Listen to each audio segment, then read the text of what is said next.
Hi everyone, this is Art Smalley, President of Art of Lean Incorporated, and today in conjunction with Lean Enterprise Institute, I have another video for you today, this time continuing on our theme of problem solving, coaching, and ways to shorten that lead time to getting results. Now in the previous video we talked about different models and how we often get into these storming phases, and I want to offer one suggestion or one technique that sometimes helps you get out of that. So if you're interested in that topic, stick around, I think you'll like it. Now in a previous video we talked about the Tuckman model of team transformation, and in his depiction of events what happens is team forms, there's a little bit of a happy period, and then they get into a period of dissatisfaction and storming, agendas come out, people argue, power struggles, and things erupt like that. Eventually they work their way out of that norm and find behaviors, standards, and things they can way to collaborate and work together better and function as a team, and you get to the highest level of performance sometime after that. And like Toyota had a model of that too, what I called with the D zone, C zone, B zone, A zone. But many of you have been in this situation. Here's some pictures, graphics, just things I picked off the internet. I bet you've been in a problem-solving meeting or improvement activity where you felt like this, right? Somebody's got out the bullhorn shouting their way of doing things, and some people are counter-punching low or counter-punching high or saying no thank you. People are pulling and not in the same direction. People are thinking things in their head and in disagreement, and then sometimes there's a team A and a team B and they just line up on different sides of the table and go at it. And that's the reality of putting teams together and working, whether it's sports or problem solving or anything. This occurs, and a good coach has to have ways of managing and thinking about it, okay? So I mentioned in the previous video that the old Toyota coaching guide for problem solving and QC activities, and there was the X and Y axis. And the Y axis deals more about this part of it, the subjective side, the emotional side, things you have to do, and realize that people have different personalities, perceptions of the problem. That's not necessarily negative or evil, it's just we look at the problem differently sometimes. Different social styles come into effect, different behavioral styles, different learning styles, all contribute to unintended consequences of storming or not getting along at points in time.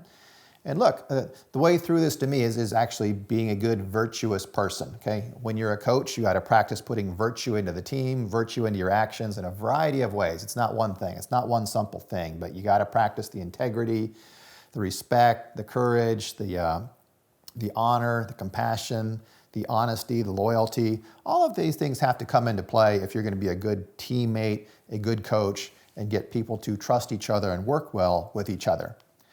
Now, every situation is different. I wish I had a canned answer for you. I could just say, ask this question and magically it goes away. It's never that easy in real life. And I think that survey tools can often be useful. There's a variety. I can't go into all of them today, but most of you are probably familiar with at least one of them. There's the Myers-Briggs personality test. The DISC profile is one. There's the Big Five personality traits, which is more common in academia and published literature. And there's something less familiar called the Kolb learning styles, which I'm going to talk a bit about today because it lines up very well often with problem-solving storming. The other types of stormings occur. Each of these has a role, a time, and a place. But when it's problem-solving storming, one of these for me has been a little more useful than the others. And it's also less well known, so let me just talk about it. It's called the Kolb Learning Styles Indicator. Of course, there's a research institute, a professor and wife team behind it, David and Alice Kolb, and you have to pay to take the survey, and it's copyrighted and all that good stuff. But it boils down to this. You will answer a series of questions, and your answers will be put into a matrix of quadrants.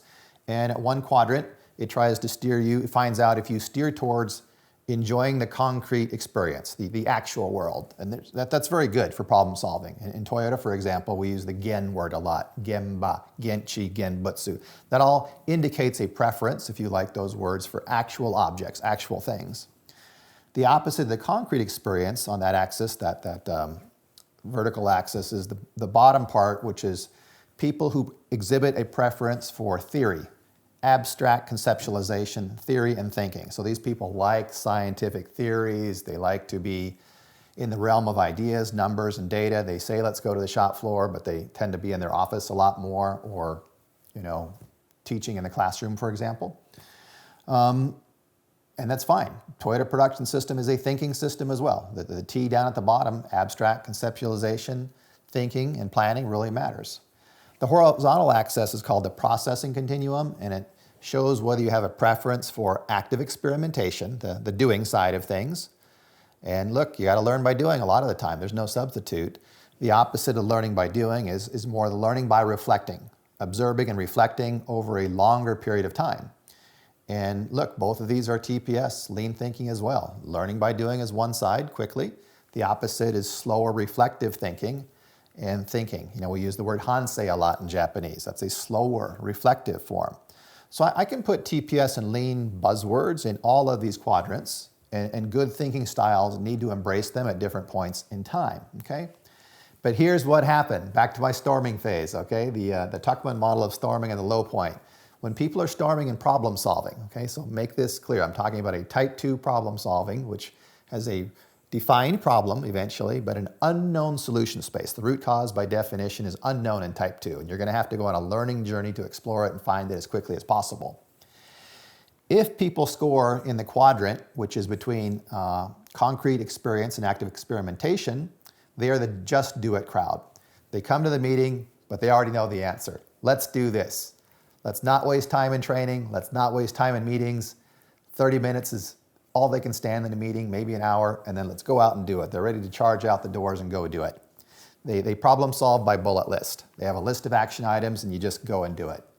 And sometimes for easier problems, what I call type 1 or cleanup activities, that is absolutely fine. Okay? But not always.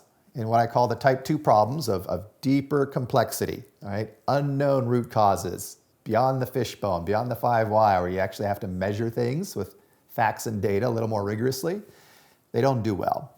The bottom right-hand quadrant, the people who score between reflective observation and abstract conceptualization, the thinkers, they really do well on those types of problems. They want to collect data. If you give them 2 weeks to solve a problem, after 2 weeks, they're still designing the format, the template, the check sheet, and getting very good data, okay? But they're going to nail it in the long run, but they're not very fast at doing it.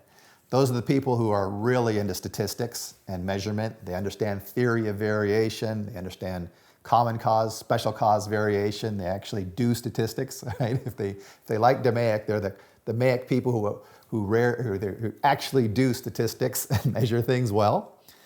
And look, there's a strong point for that. There's also a weakness if you need a today's solution. In between those two is the active experimentation and the abstract conceptualization quadrant. These are the process thinkers, and what they want to do is quickly slap a framework on everything. They cut and paste well, they use PowerPoint slides to problem solve, they'll say, let's make an A3 report, and that's fine. That's TPS, that's lean thinking as well. But they're always pushing their framework. The answer is the framework. The answer is the process. Do my PDCA, do my OODA loop, do my DMAIC framework. But the people in this quadrant actually usually don't use statistics or data. They quote a lot of things like science and data, but they tend to do a Kaizen event and go 80-20 and are very pragmatic. And again, there's a time and a place for that. It works well.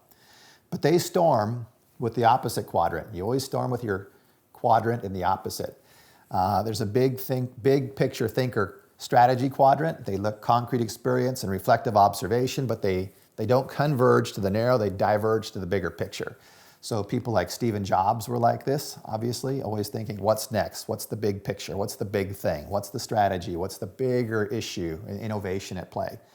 The strategy people in that quadrant look down at the process thinkers as people tinkering around with the deck chairs on the Titanic. You're just, doing something while the bigger ship sinks.